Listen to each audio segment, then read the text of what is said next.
dans le sens de l'économie collaborative. C'est la raison pour laquelle je vous propose en fait de faire une analyse stratégique, en particulier dans le domaine des transports. J'ai pris 2 cas particuliers qui sont l'autopartage de véhicules et également le covoiturage. Ce sont des réponses à des périodes de crise.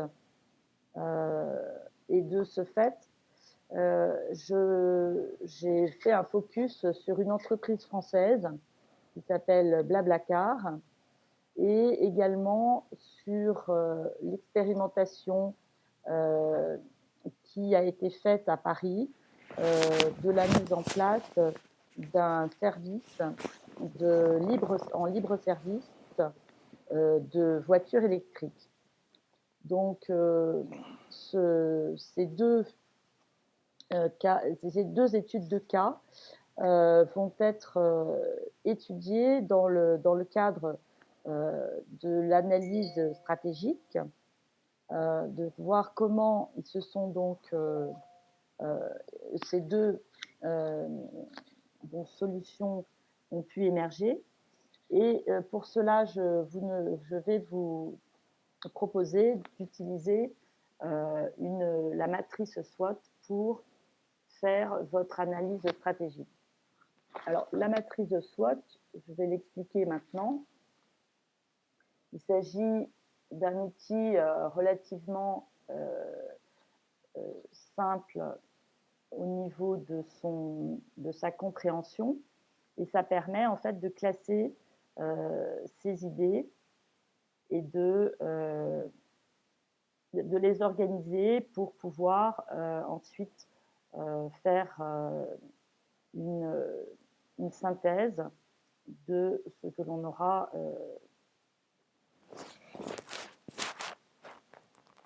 Alors, est-ce que vous voyez tous la matrice SWOT à l'écran?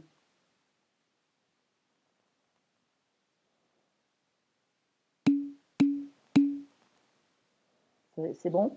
Alors, donc cette matrice d'analyse stratégique, en anglais, vous le voyez, on a donc l'explication de ce sigle SWOT, qui en français va se traduire par une matrice MOF, menace, opportunité, force, faiblesse. Comment va-t-on utiliser cet outil? Cet outil est simplement l'organisation de cette analyse stratégique. Donc, vous voyez qu'il y a de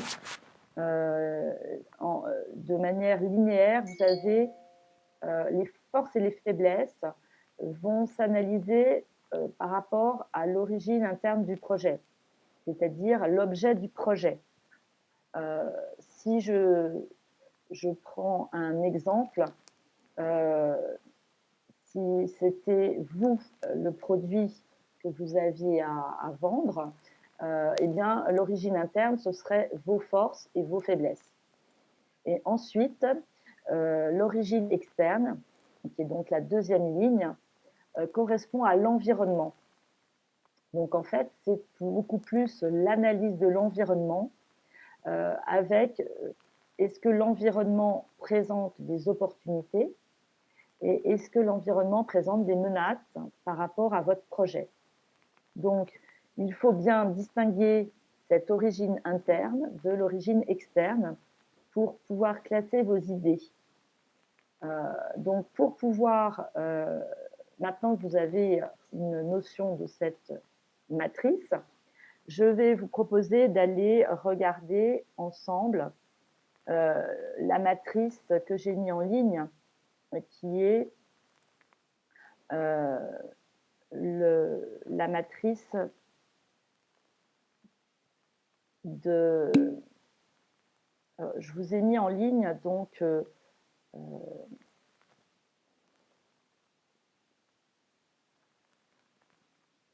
Alors, est-ce que tout le monde voit ce que j'ai à l'écran là maintenant? Vous voyez, vous avez une étude de cas matrice SWOT automobile que je vais ouvrir. Est-ce que tout le monde...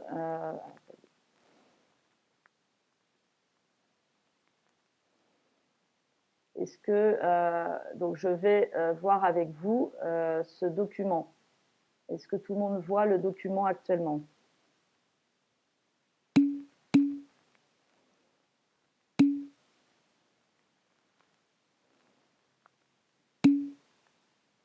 A priori, c'est bon. Donc,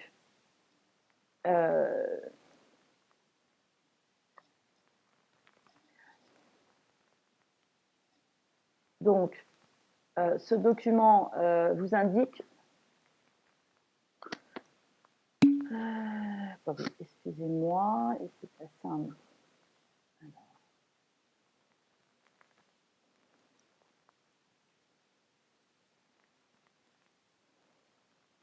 Voilà. Donc, cet outil de matrice SWOT, donc ici, vous avez le contexte. J'ai souhaité vous présenter quelques éléments statistiques du contexte de l'automobile en France pour que vous ayez des éléments de l'environnement. Vous voyez par exemple que l'âge moyen de possession d'un véhicule actuellement en France, enfin dans les années 85, était de près de 6 ans, comparé en 2008 à peu près 8 ans. Donc ça veut dire que les gens vont garder leur véhicule plus longtemps. Les kilomètres parcourus en moyenne sont passés de 14 000 en 95 à 12 000 en 2008. Donc il y a une baisse des kilomètres parcourus. Donc l'utilisation de la voiture globalement baisse depuis sur les 20 dernières années. Et aussi au niveau des ventes des véhicules, la part de l'achat des véhicules neufs est passée de 85% du total des achats en 85 à 59% en 2006.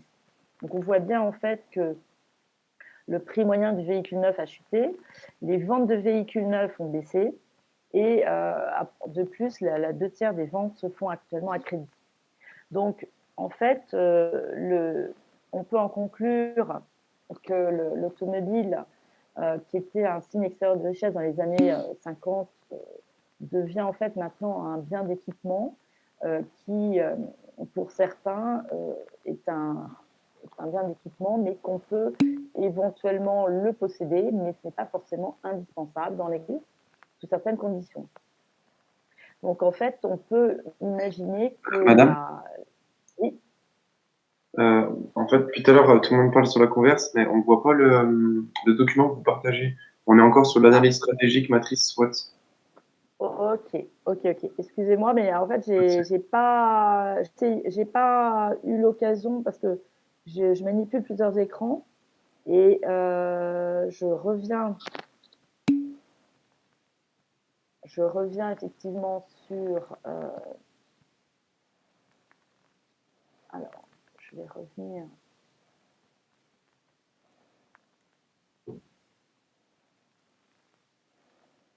Je vais revenir ici. Donc vous avez effectivement l'analyse, la matrice SWOT en ligne là. Donc il faut que je change. Je vais arrêter le partage. Je vais repartager mon écran et je vais choisir le document que je suis en train de regarder. Voilà. C'est parce qu'il faut que je devais changer. Donc là maintenant, vous devriez avoir le document que je suis en train de lire pour là, ça y est. Donc voilà. Donc ce document en fait est en ligne. Je vous l'ai mis en ligne, donc vous pouvez, je pense, le visionner individuellement.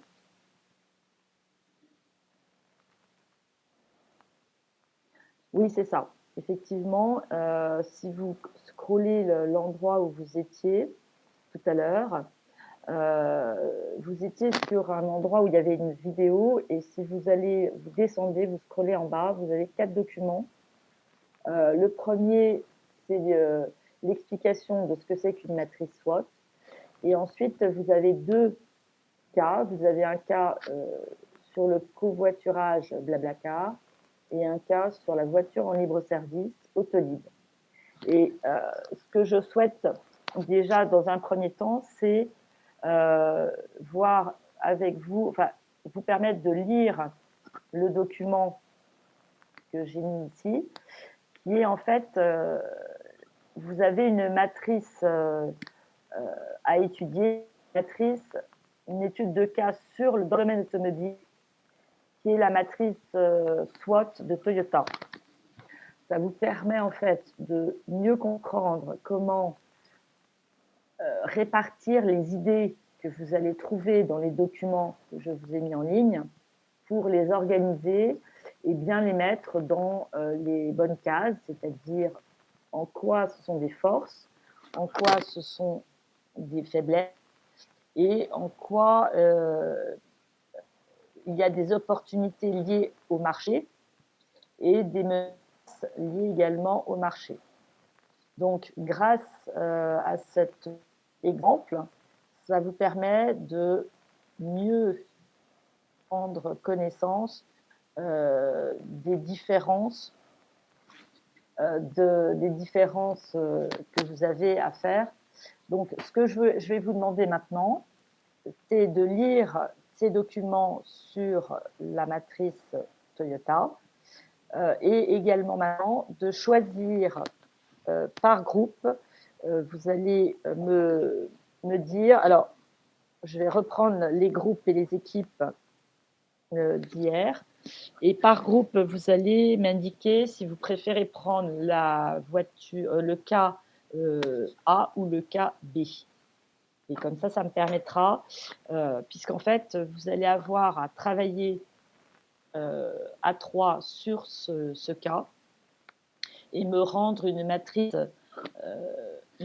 SWOT en analysant le cas Blablacar ou le cas Autolib.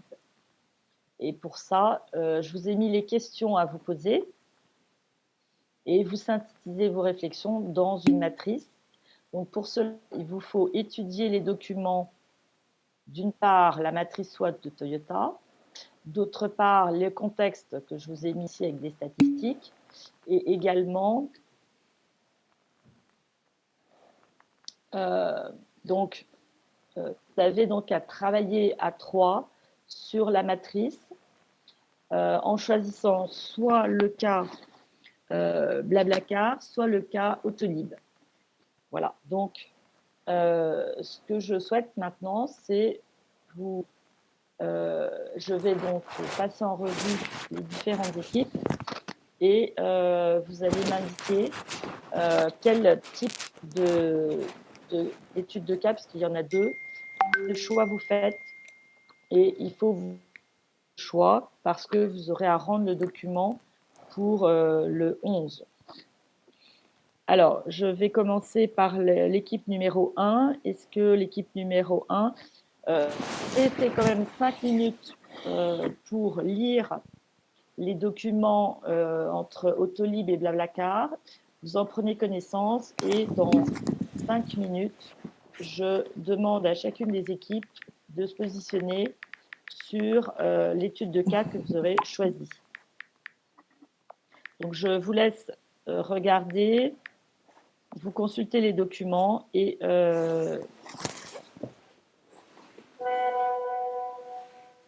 je vais noter le cas que vous choisissez.